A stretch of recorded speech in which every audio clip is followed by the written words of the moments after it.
Saya wartawan, Pak, jadi boleh. Saya wartawan, Pak. Ya, bisa. Saya wartawan. Tuh, Saya wartawan. Saya tuh, wartawan. mana, Bapak, mana, jangan. mana, mana, ini, mana, saya Ini wartawan. kalau lagi begini maksudnya apa? Nggak usah diviralkan, udah lah. Ini Nggak usah lah, nggak usah diviralkan. Iya, saya Nggak usah tahu. diviralkan lah. Saya tahu. Ya nggak usah diviralkan. Udah, Maksudnya Bapak apa? diem. Bapak jangan Loh, melanggar. Ini loh, hak saya. melanggar Pak. apa? Hak saya ini. Melanggar apa meliput. saya? Bapak ngerti UPS Enggak, nggak, Pak? enggak. Bapak ngerti UPS nggak? Enggak, kenapa? Hah?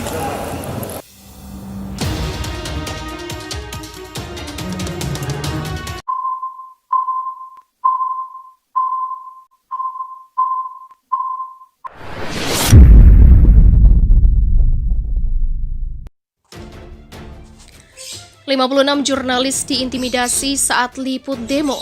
Aji, pelakunya adalah polisi. Aliansi Jurnalis Independen atau AJI Indonesia mencatat sebanyak 56 jurnalis menjadi korban kekerasan dari aparat kepolisian saat meliput aksi demonstrasi menolak Omnibus Law, Undang-Undang Cipta Kerja di berbagai daerah sepanjang 7 hingga 21 Oktober 2020. Jumlah tersebut mengalami peningkatan yang signifikan dibanding laporan awal yang disampaikan AJI Indonesia pada 10 Oktober, yakni sebanyak 28 kasus. Ketua Bidang Advokasi AJI Indonesia, Sasmito Madrib, mengemukakan bahwa kasus kekerasan terhadap jurnalis paling banyak terjadi di Malang, yakni sebanyak 15 kasus. Kemudian Jakarta 8 kasus dan Surabaya 6 kasus. Sementara dari jenis kasus kekerasan yang dihadapi jurnalis, sebagian besar berupa intimidasi, yakni 23 kasus. Selanjutnya perusakan, perampasan alat atau data hasil liputan 13 kasus, dan kekerasan fisik 11 kasus. Kekerasan terhadap jurnalis ini dikategorikan sebagai pelanggaran menurut Undang-Undang Nomor 40 Tahun 99 tentang Pers. Ironisnya, pelaku dari semua peristiwa yang dikategorikan sebagai kekerasan terhadap jurnalis ini adalah polisi, institusi yang seharusnya menegakkan hukum. Begitulah kata Sasmito dalam keterangan tertulis. Sasmito menyampaikan bahwa laporan tersebut menambah daftar yang dilakukan oleh oknum anggota polisi. Misalnya, saat terjadi aksi demonstrasi mahasiswa menolak revisi Undang-Undang KPK, RUU KUHP pada akhir September 2019 lalu. Tercatat ada 10 kasus kekerasan terhadap jurnalis. Mirisnya beberapa kasus kekerasan terhadap jurnalis yang telah dilaporkan ke pihak kepolisian. Ketika itu hingga kekinian belum ada menemui titik terang kelanjutannya. Atas hal itu, Sasmito menyampaikan bahwa AJI Indonesia mendesak Kapolri Jenderal Polisi Idam Aziz segera memproses hukum personilnya yang diduga melakukan tindak kekerasan terhadap jurnalis.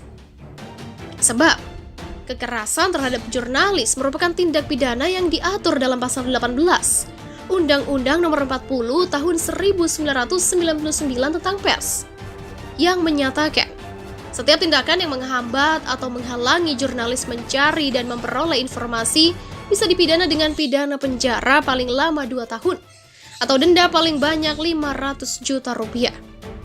Begitulah tegasnya. Di sisi lain, AJI Indonesia juga mendesak Idam untuk mengkaji materi pendidikan di lembaga pendidikan kepolisian, khususnya terkait bagaimana personil polisi menangani aksi unjuk rasa. Menurut Sasmito, tindakan personilnya yang melakukan kekerasan terhadap jurnalis dan juga terhadap pengunjuk rasa mencerminkan adanya ketidakpahaman personil kepolisian terhadap undang-undang.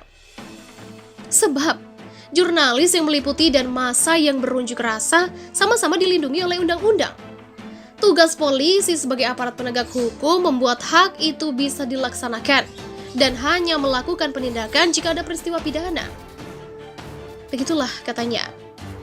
Selain itu, AJI Indonesia juga mendesak Komisi 3 DPR untuk mempertanyakan kinerja Polri dalam menangani kasus kekerasan terhadap jurnalis.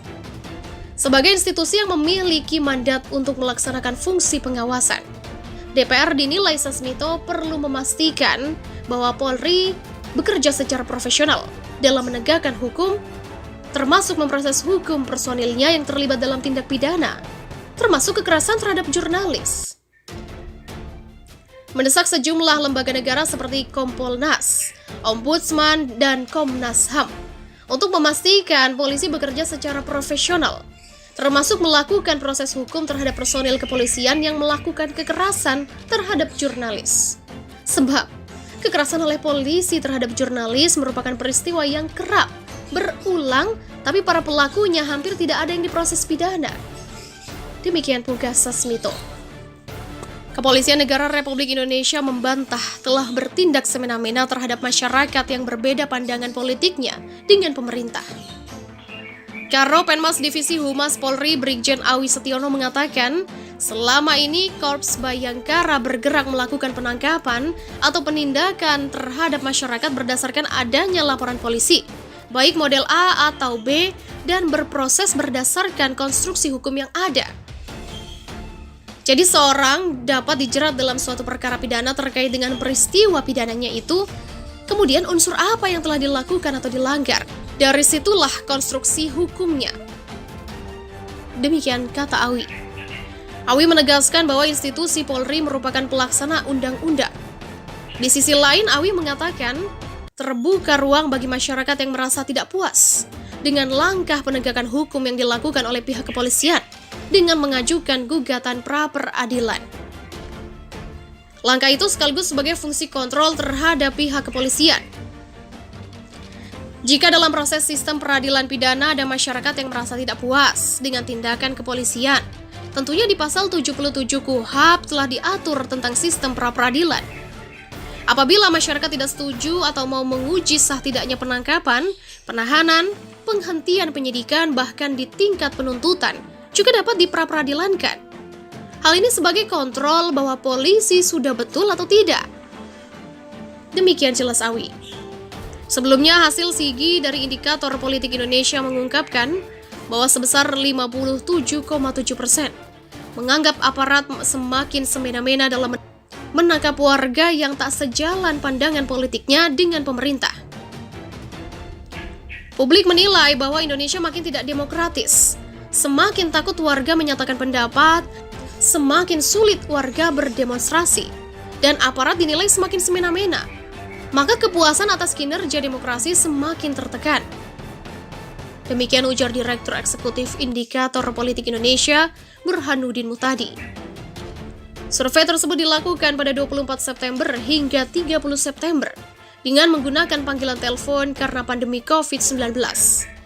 Metode yang digunakan adalah simple random sampling dengan 1.200 responden yang dipilih secara acak berdasarkan data survei tatap muka langsung sebelumnya pada rentan Maret 2018 hingga Maret 2020.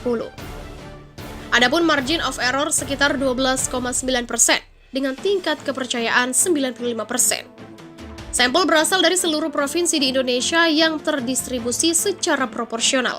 28 Oktober 1928 lalu, pemuda di zaman perjuangan kemerdekaan berikrar untuk mengusir penjajah meski harus mengorbankan nyawa.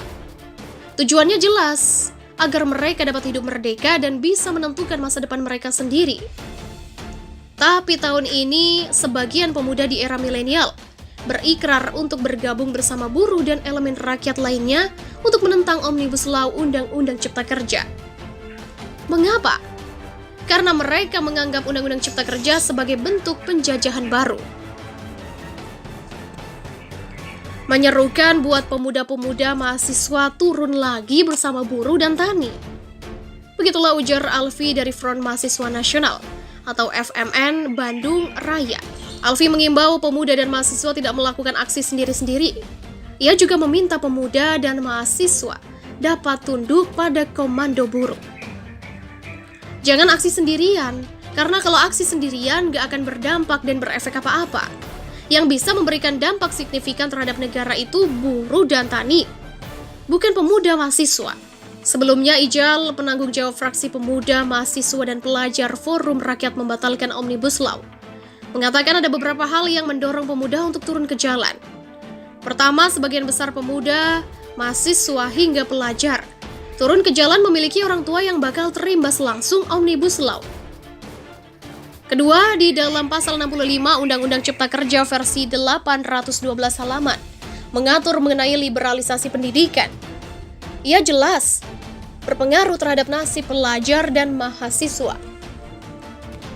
Institusi pendidikan akan diberikan legalitas yang sama dengan legalitas pengadaan izin berusaha.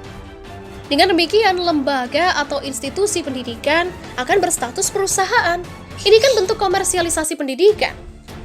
Begitulah tegasnya. Pihaknya juga menilai Omnibus Law melegalkan fleksibilitas pasar tenaga kerja. Salah satunya pemberlakuan magang selama 2 semester tanpa mendapatkan upah bagi mahasiswa. Ini juga menunjukkan bahwa institusi pendidikan menjadi institusi yang mereproduksi tenaga kerja cadangan.